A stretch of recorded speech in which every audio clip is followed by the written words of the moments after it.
کچھ دیکھتے ہیں قرآن کی آخری صورتوں کے بارے میں. یہ بھی میرے فیوریٹ مضامین میں سے ہے, قرآن کی آخری 10 صورتیں. الم تر کیف فعل ربک, یہ تو سب کو آتی ہوگی. لإیلاف, ماشاء اللہ حفاظ القرآن ہونا. أرأيت الذي يكذب, I shall fill in the blanks.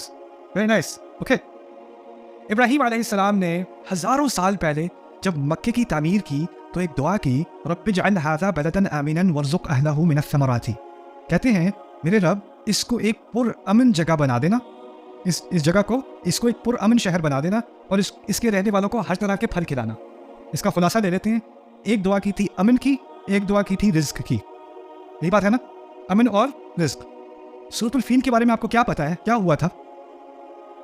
ابراہ کی فوج, ہاتھی آ رہے ہیں, کیا چیز خطرے میں ہے؟ امن. اللہ تعالیٰ نے ابراہیم علیہ السلام کی دعا کا جواب ہزاروں سال بعد بھی دیا اور اس کے امن کو برقرار رکھا. ان کی دعا کا پہلا حصہ مکمل ہو گیا سورۃ الفیل میں. ایک حصہ رہ گیا, کیا ہے وہ؟ رزق. لإیلاف قریش رحلۃ الشتاء والصیف. قریش کی آسانی کے لیے وہ آرام سے سفر کریں گرمیوں میں, سردیوں میں. گرمیوں میں اصل میں یمن کی طرف جانا بہت مشکل ہوتا ہے, گرمی وہاں شدید ہوتی ہے. سردیوں میں شام کی طرف جانا مشکل ہوتا ہے, وہاں سردی شدید ہوتی ہے. تو آسان یہ ہو کہ سردیوں میں جائیں یمن کی طرف اور گرمیوں میں جائیں شام کی طرف, آسانی رہے گی. مسئلہ یہ ہے کہ اگر آسان سیزن میں یمن یعنی سردیوں میں یمن جاؤ گے تو رستے میں ڈاکہ پڑ جائے گا, کیونکہ ڈاکوں کے لیے بھی وہاں پر بیٹھنا آسان ہے اچھے موسم میں. اس طرف سیریا میں جاؤ گے, شام میں جاؤ گے گرمیوں کے موسم میں, وہاں بھی ڈاکہ پڑ جائے گا.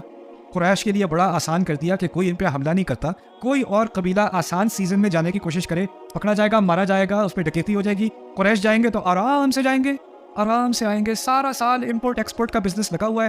یہاں سے جاتے ہیں شام, شام سے پروڈکٹ لیتے ہیں, وہاں پر بیچتے ہیں. شام سے آگے جا کے یورپ سے کنیکٹ ہوتے ہیں, باقی دنیا کنیکٹ ہوتی ہے. اس طرف آتے ہیں یمن, وہاں کی پروڈکٹ لے کے ادھر جاتے ہیں, وہاں بیچتے ہیں, وہاں کا مال خریدتے ہیں. وہاں سے پورا افریقہ کا ٹریڈ چل رہا ہے.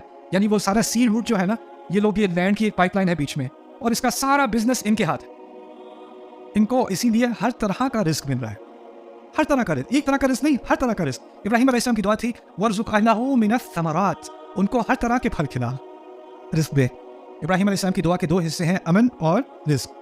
امن کی دعا کا پورا کرنا کہاں پہ ہوا؟ فیل میں. اور رزق کی دعا کا پورا کرنا کہاں ہوا؟ قریش میں. دونوں کا کنیکشن سمجھ میں آ گیا؟ اچھا, یہ دونوں دعائیں جب پوری ہو گئیں, یہ دعا کب کی تھی ابراہیم علیہ السلام نے؟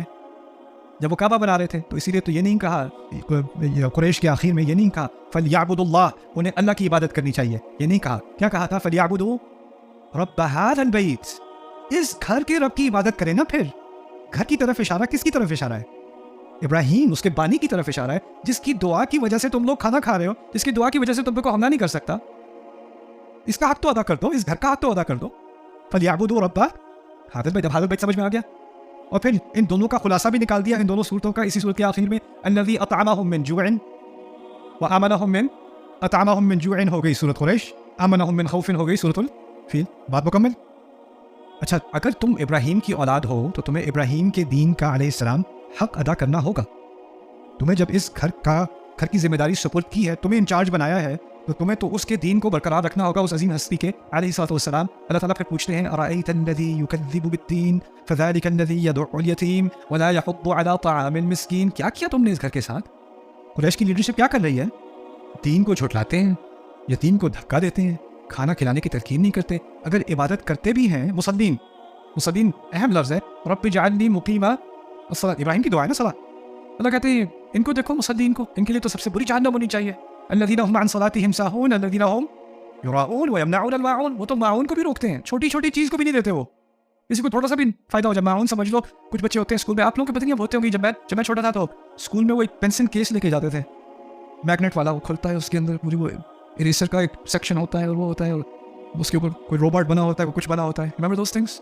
او مین, کسی کے پاس تمہارے والے سے اچھا ہو تو سو. اور کچھ بچے ہوتے ہیں, ان کے جو ربڑ ہوتے ہیں نا, اریسر, بڑے اچھے ہوتے ہیں, اسمیل بھی اس کی اچھی ہوتی ہے. بہت سارے بچے, رائٹ. پھر تمہارا جو سڑی ہوئی پینسل تمہاری, اس کی پیچھے سے اس کا ربڑ بھی ٹوٹ گیا, تو تم مجھ سے کہتی ہیں زینب ذرا, سوری زینب, ذرا دینا ذرا مجھے. نہیں دے سکتی, میرے پاس نہیں ہے. چھوٹی چھوٹی چیز منع کرنے کو, چھوٹی چیزیں جو ہوتی ہیں نا ایک دوسرے کو دینے کی, وہ کیا ہوتی ہیں؟ معاون. یہ لوگ تو اتنا سا بھی نہیں دیتے. وَيَمْنَعُونَ الْمَاعُونَ.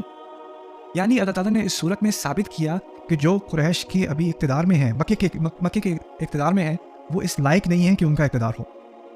اور لائق کیوں نہیں ہے؟ کہ اصل میں یہ گھر ان کا ہونا تھا جو ابراہیم علیہ السلام کی دی ہوئی تراث پر پورے ہوتے ہیں. اور اس صورت میں ثابت کر دیا کہ یہ نالائق ہے، نا اہل ہے اس کے، ان کو ایکسپوز کر دیا. اچھا اگر ان کی نہ ہو، ان کی نہ چلے تو کس کی چلنی چاہیے؟ سوال یہ پیدا ہوتا ہے نا. ٹھیک ہے، اگر ہم نہیں ہیں مستحق تو کون ہو مستحق؟ اگلی صورت میں کیا کہا؟ انا اعطیناک الکوثر. کس کی طرف اشارہ ہے؟ حضرت پاک کی طرف صلی اللہ علیہ وسلم. مکے کی چابیاں تمہارے پاس نہیں، اس ہستی کے پاس ہونی چاہیے صلی اللہ علیہ وسلم. ان کو کوثر عطا کیا گیا ہے. اور پھر کوثر دینے کے بعد کیا ذکر کیا؟ فصلی لربک وانحر. نماز پڑھیے اپنے رب کے لیے اور قربانی دیجیے. نماز اور قربانی کس کی طرف اشارہ ہے؟ ابراہیم علیہ السلام. وہی بات دوبارہ واپس آ گئی نا. تو ایک کو ڈسکوالیفائی کر دیا، ارأیت الذی یکذب بالدین، وہ ڈسکوالیفائی ہو گئے. اور کوالیفائی کس کو کر دیا؟ رسول پاک صلی اللہ علیہ وسلم. اس کا مطلب ہے اب اس مکے کے کنٹرول کے اوپر جھگڑا ہے. لیکن مسئلہ یہ ہے کہ جھگڑا گھر کے اندرون جھگڑا ہے، کیونکہ رسول بھی قریش سے ہیں علیہ الصلوۃ والسلام، اور قریش باقی بھی قریش وہیں سے ہیں. ہم تو ایک ہی فیملی ہیں، ہم تو ساتھ ہی ہیں. تو یہ تو گھر کی بات ہے، اندرونی بات ہے. نہیں یا رسول ان سے کہہ دیجئے قل یا ایھا، اب یہ نہیں کہوں، یہ نہ کہنا یا قومی، یہ نہ کہنا میری قوم، میرے لوگوں، ابراہیم کی اولاد. نہیں، اب تم کافر ہو. اب لائن کھنچ گئی ہے. اب تم ادھر اور اب ہم ادھر. لا اعبد ما تعبدون. عبادت کے معاملے میں ہم ایک نہیں ہیں. اس گھر میں صرف اللہ کی عبادت ہو سکتی ہے. لکم دینکم ولی دین. وہاں کہہ دیا تھا نا 2 سنتوں پہلے. ارأیت الذی یکذب بالدین، وہ بھی تو نماز پڑھتے ہیں. ویل للمصلین، نماز تو وہ بھی پڑھتے ہیں، دین تو ان کا بھی ہے. لیکن فصلی لربک وانحر وہ اور دین ہے، اور ان کا دین اور ہے. تو تمہارا دین اور، ہمارا دین اور. لکم دینکم ولی دین. اگر اس طرح کوئی قبیلے میں کہے، قبیلے کے رہنے والے جو قبائلی زندگی ہوتی ہے، ہمارے ہاں بھی پاکستان میں بہت سارے ایریاز ایسے ہیں جہاں قبائلی زندگی ہے. قبائلی زندگی میں آپ کی شناخت کہاں سے آتی ہے؟ قبیلے سے. آپ قبیلے سے جڑے ہوئے ہو. لیکن اگر آپ اپنے قبیلے کا انکار کر دو، ان کو اپنا نہ کہو، ان کو ریجیکٹ کر دو، تم اپنے راستے جاؤ، اپنے راستے جائیں.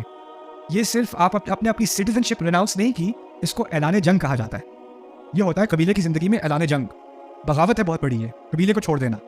قبیلے کی جو ٹرائبل لائف ہوتی ہے نا، اس میں سب سے بڑی لائلٹی، سب سے بڑی وفاداری اور آپ کی حفاظت صرف اسی میں ہے کہ آپ ٹرائب کے ساتھ ہیں، آپ قبیلے کے ساتھ ہیں. اس کا آپ نے انکار کیا، آپ نے کھلے عام اعلان جنگ کر دیا. قل یا ایھا الکافرون میں پھر کیا ہے؟ اعلان جنگ ہے. جب جنگ ہوتی ہے تو کسی نے جیتنا اور کسی نے ہارنا ہے، وہ تو ہونا ہی ہے. اگلی صورت کیا ہے؟ اذا جاء نصر اللہ والفتح. جب اللہ کی مدد آئے گی مستقبل میں، جب فتح آئے گی، تب آپ دیکھیں گے لوگ اللہ کے دین میں داخل ہو رہے ہوں گے. یہ اصل جنگ جو ہے یہ دین کی جنگ ہے، اور یہاں پر اللہ کے دین میں آنے والے لوگ آنے والے ہیں. بائی دا وے، کم لوگ آئیں گے؟ بہت آئیں گے. بہت لوگوں کی طرف کس لفظ سے اشارہ ہے اس صورت میں؟ افواجا. افواجا میں کس کی طرف اشارہ ہے؟ بہت سارے لوگوں کا. اب پیچھے جائیے. انا اعطیناک الکوثر. آپ کو بہت زیادہ دیا ہے. کوثر ایک دریا ہے جنت میں، کوثر قرآن بھی ہے، کوثر صحابہ بھی ہے. کوثر نکلا ہے کثرت سے. کثرت ہوتی ہے بہت زیادہ کے لیے. اب بہت زیادہ بھی سامنے آنا شروع ہو گیا. آپ کو بہت بڑی نصرت دی، آپ کو فتح دی جائے گی، اور لوگ بہت ہجوم کے ساتھ اللہ کے دین میں داخل ہونا شروع ہو جائیں گے. ورأیت الناس يدخلون فی دین اللہ افواجا. ابھی نہیں ہو رہا، یہ ہوگا. پہلے سے ہی بتا دیا کہ یہ جنگ کون جیتنے والا ہے. لیکن اللہ تعالیٰ نے قرآن میں بتایا ہے ہمیں وَلَنُذِيقَنَّهُمُ الْعَذَابَ الْأَدْنَىٰ دُونَ الْعَذَابِ الْأَكْبَرِ. ہم انہیں بڑے عذاب سے پہلے چھوٹے عذاب کا کچھ مزہ چکھاتے ہیں. هَذَا عَارِضٌ مُمْطِرُنَا بَلْ هُوَ مَا اسْتَعْجَلْتُمْ بِهِ. عاد نے دیکھا کہ یہ تو بادل آ رہے ہیں، بارش ہوگی. نہیں، یہ وہ عذاب ہے جس کی تمہیں جلدی تھی. تو اللہ تعالیٰ فرعون کو بھی، عاد کو بھی، اور قوموں کو بھی برباد کرنے سے پہلے، انہیں شکست دینے سے پہلے انہیں جھلک دکھا دیتا ہے. اور اہل ایمان کو جھلک دکھا دیتا ہے کہ چھوٹی سی فتح سے تمہیں اندازہ ہو جائے کہ ایک بڑی فتح آنے والی ہے. تو بڑی فتح کا تو ذکر کر دیا، اذا جاء نصر اللہ والفتح. لیکن فی الحال اگر اس کی کوئی چھوٹی سی علامت ہی مل جائے، کوئی اس کی جھلک ہی نظر آ جائے، اگلی صورت میں کیا کہہ دیا؟ تبت یدا ابی لہب وتب. ابو لہب تمہارا سب سے بڑا دشمن، اہل ایمان کا سب سے بڑا دشمن. چلو اس کو راستے سے ہٹا دیتے ہیں. یہ کس چیز کی علامت ہوگی؟ بڑی فتح آنے والی ہے، لیکن اس کا چھوٹا سا ذائقہ بھی لے لو، ابھی لے لو. اچھا، یعنی فتح کی ضمانت بھی مل گئی، اس کی علامت کی ضمانت بھی دے دی. اس کا تو مطلب ہے جیت گئے. لیکن جیتنے کے بعد پتہ کیا ہوتا ہے؟ کبھی کبھی آپ بڑے مشن پہ نکلو اور اس مشن کو آپ حاصل کر لو، کامیاب ہو جاؤ، تو جس نیت سے شروع کیا تھا نا، وہ نیت خراب ہونی شروع ہو جاتی ہے. شروع میں کیمپین چلی انصاف کے لیے، جب اقتدار آ گیا تو پھر تھوڑا انصاف کچا ہونا شروع ہو گیا. جو پہلے کی عظیمت تھی اور پہلے کی جو اخلاص والی نیت تھی وہ کمزور ہونی شروع ہوگی. کیونکہ جب ایک دفعہ پاور آتی ہے نا، تو اس کے بعد پاور کے ساتھ کیا آتی ہے؟ ساتھ میں کرپشن بھی آتی ہے. تو اگر فتح آ رہی ہے تو کس چیز کا خطرہ ہے فتح کے آنے کے بعد؟ اخلاص کی کمی کا، نیت کے خراب ہونے کا. یہ انسان کی تاریخ ہے کہ نہیں؟ آپ دیکھ لیں انسان کی تاریخ میں کبھی کبھی ہوتی ہے ریزسٹنس موومنٹ.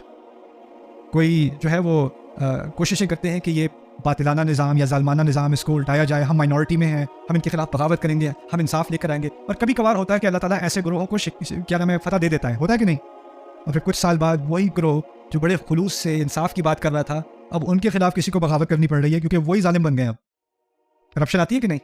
وہ کیسے آتی ہے؟ اخلاص ختم ہو جاتا ہے. اگلی صورت کیا دیا میں, قل هو اللہ احد اللہ الصمد لم یلد ولم یولد ولم یکن له کفوا احد. پتہ کہ آنے سے یہ مت سمجھنا کہ اب تمہیں کسی چیز کی ضرورت نہیں ہے, اب تم مستغنی ہو گئے ہو, اب تم محتاج نہیں رہے. صرف ایک ہی ہے جو کسی کا محتاج نہیں اور سب اس کے محتاج ہیں, وہ ہے اللہ. اور وہ کیا لفظ ہے؟ اللہ الصمد. الصمد. اب یہ بات بھی سمجھا دی. اب اس اخلاص کو تھامے کیسے رکھیں, اس کی حفاظت کیسے کریں؟ یہ اخلاص خراب کیسے ہوتا ہے؟ یہ اخلاص خراب ہوتا ہے ایک تو باہر کے حملوں سے اور ایک اندر کے حملوں سے. اس کے دو شر ہیں, دو حملے ہیں جو اس کو خراب کر سکتے ہیں. اب وہ ایک ایکسٹرنل پرابلم اور ایک internal problem, external attack internal attack. اور ان دونوں طرف سے حفاظت کرنے کے لیے کیا دے دیا آخر میں؟ دو صورتیں جو حفاظت کرتی ہیں, المعوذتین, قل اعوذ برب الفلق اور پھر قل اعوذ برب الناس.